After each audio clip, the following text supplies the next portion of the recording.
भारत दुनिया का सबसे बड़ा लोकतांत्रिक देश है और इस लोकतांत्रिक देश की कुछ न कुछ प्रणालियाँ होती है।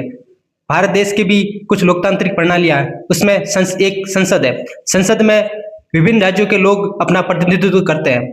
इस प्रतिनिधित्व का निर्धारण परिसीमन आयोग द्वारा किया जाता है। ये परिसीमन आयोग प्रत्येक जनगणना के बाद होता है।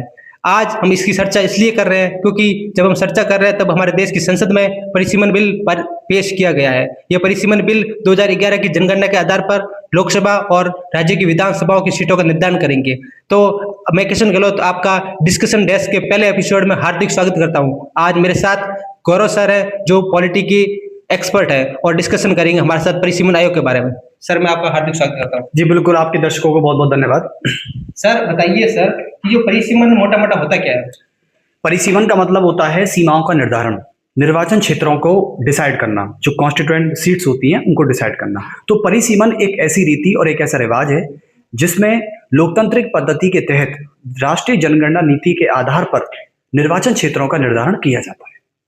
सर जो परिसीमन होता है इसके लिए संविधान के किस भाग में प्रावधान है और इसके लिए कौन से आर्टिकल्स हैं सर? हाँ, ये बहुत बेसिक कंफ्यूजन है। मैं आपको बता दूं, कुछ लोग परिसीमन को असंवैधानिक कहते हैं, लेकिन एक प्रक्रिया मानते हैं, लेकिन प्रक्रिया नहीं है। ये हमारे भारतीय संविधान की स्थापना के वर्ष 1950 से ही आर्टिकल 82 में ये कहा गया है कि परिसीमन आयोग की स्थापना संसद की निगरानी, संसद की स्वीकृति और चुनाव आयोग की देखरेख में राज्यों की विधानसभाएं और लोकसभाओं की सीटों का निर्धारण करने के लिए की जाती है।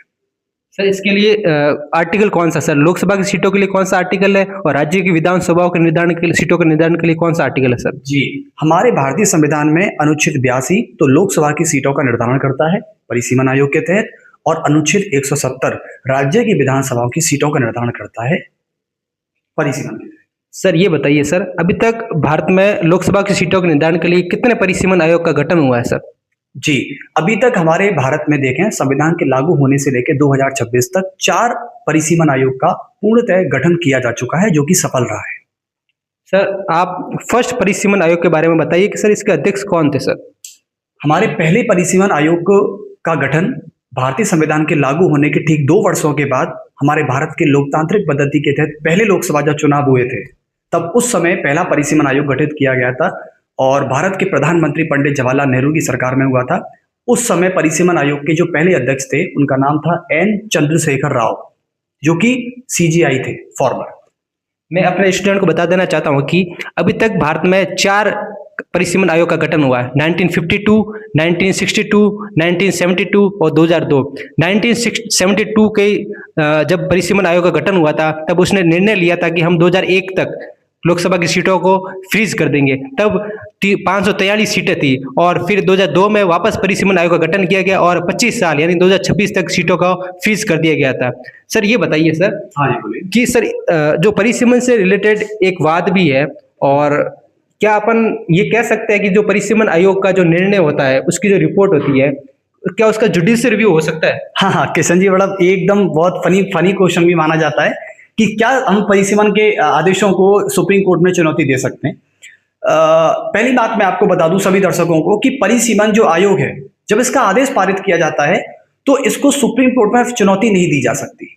लेकिन सुप्रीम कोर्ट ने 1966 में मेगारी कोठारी के केस में यह व्यवस्था की थी कि यदि परिसीमन आयोग सही तरीके से काम नहीं करेगा, कॉन्स्टिट्यूशनल वैल्यूज के अगेंस्ट काम करेगा और मनमाने तरीके से काम करेगा तो सुप्रीम कोर्ट इसके आदेशों पर न्यायिक समीक्षा कर सकती है।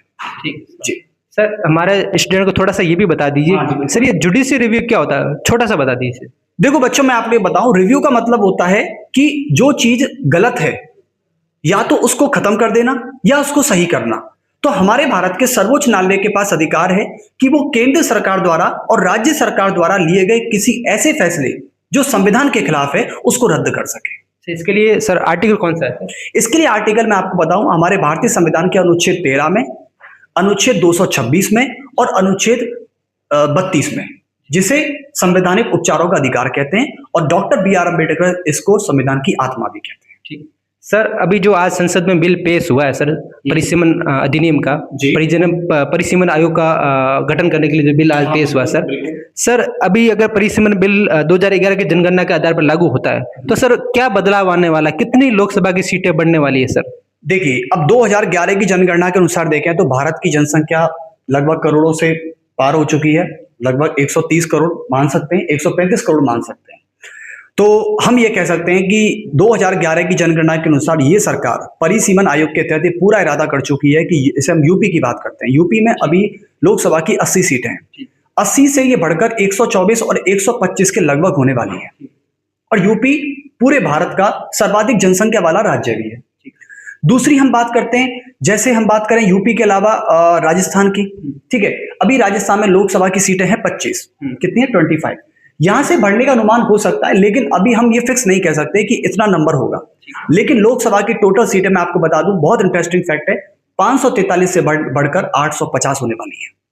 हाँ, स्टेट का अलग अलग रिप्रेजेंटेशन हो सकता है, तो इस पर हम ये दावा नहीं कर सकते कि हम इतनी ही बोलेंगे, हम इतना ही लेंगे, अभी नहीं। अभी आज पेश हुआ है, कल पारित होगा, देखते हैं, हम भी देखते हैं। मैं अपने स्टूडेंट को बता देना चाहता हूं कि ये जो बिल पेश हुआ है, इसके पीछे सरकार का मकसद ये है कि हम महिलाओं को लोकसभा और राज्य विधानसभाओं में 33% आरक्षण देंगे, यानी हर 3 MP MLA में से एक महिला होगी।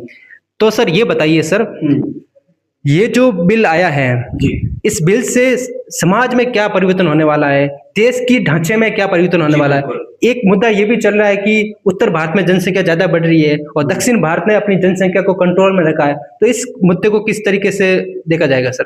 बिल्कुल, देखो मैं एक ही बात कहूं कि अब उत्तर भारत में जनसंख्या देखो डेफिनेटली बढ़ रही है, और जिसमें प्रमुख राज्य है उत्तर प्रदेश, इसमें कोई शक नहीं है, सब जानते हैं। मैं बस इतना ही कहूंगा कि देखो इससे ये बदलाव होने वाला है। पहले तो नारी सशक्तिकरण की बात करें, वुमेन एम्पावरमेंट, जो कि हर सरकार करती आई है, ये सरकार की बात नहीं है, लगभग 50 सालों से नारी सशक्तिकरण की बात की जा रही है। तो नारी सशक्तिकरण यानी जब एक महिला 75,000 की जनसंख्याओं का प्रतिनिधित्व करेगी, तो सोचिए कि उन 75,000 की जनसंख्याओं का जो घरबार होगा, जो परिवार होगा, उनका रोजगार होगा, वो कितना सहायता देगा इस चीज में। एक महिला 75,000 की रिप्रेजेंटेटिव है, तो इससे बहुत फर्क पड़ेगा। एक तो महिलाओं में थोड़े एम्पावरमेंट, लीडरशिप, एंटरप्रेन्योरशिप, इससे एक उनको मोटिवेशन मिलेगा, पहली बात। दूसरी हम बात करते हैं कि देखो जनसंख्या बढ़ रही है, जनसंख्या का अनुपात देखें तो ये एक बुरी खबर भी है, लेकिन जनसंख्या के अनुपात के आधार पर यदि आज लोकसभा की सीटों में बढ़ोतरी होती है, तो इससे एक MP और एक MLA कम जनसंख्या का प्रतिनिधित्व करेगा। जब कम जनसंख्या का प्रतिनिधित्व करेगा, तो उन जनसंख्याओं में होने वाली जो सुविधाएं हैं, विकास के अवसर बढ़ेंगे, लोगों तक पहुंचेंगे। यदि आज एक MLA इतनी लाखों करोड़ों जनसंख्याओं को रिप्रेजेंटेशन करता है, तो वो MP हर लोगों पर ध्यान नहीं दे पाता। लेकिन आज यदि वही MLA जनसंख्या को घटाकर कम लोगों को रिप्रेजेंटेशन करेगा, तो उससे वो हर व्यक्ति की तरफ ध्यान दे पाएगा। क्या सुविधाएं, क्या रोजगार है, क्या वो स्टार्टअप करने जा रहा है, क्या उसको फाइनेंशियल कंडीशन है, ये सारी चीजें मैटर करती हैं। सर एक चीज अपन ये भी देखते हैं सर, हमारे देश में 7 केंद्र शासित प्रदेश है सर जी। 7 केंद्र शासित प्रदेश में से दिल्ली, हाँ 8 है सर। तो सर उसमें से उन केंद्र शासित प्रदेशों में कितनी सीटें बढ़ने वाली है सर, कैसे क्या रहेगा? देखो केंद्र शासित प्रदेशों का मैं इतना ही कहूंगा कि ये पूरे केंद्र के नियंत्रण में है, क्योंकि अभी हमारे भारत में 3 केंद्र शासित प्रदेश हैं जहां पर विधानसभाएं मौजूद हैं, दिल्ली, पुडुचेरी और जम्मू कश्मीर। बाकी जो केंद्र शासित प्रदेश हैं वो पूर्णतः केंद्र के नियंत्रण में है, और उसमें दिल्ली भी आता है। तो अभी दिल्ली में लोकसभा की 7 सीटें हैं, मैं आपको बता दूं।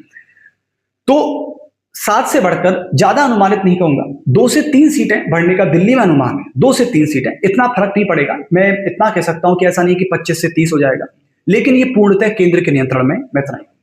ठीक, थैंक यू सर। आज की हमारी चर्चा को हम यही खत्म करते हैं। अगले वीडियो में हम बहुत जल्द मिलेंगे। Thank you. ये वीडियो आपको कैसा लगा कमेंट सेक्शन में जरूर बताना। Thank you.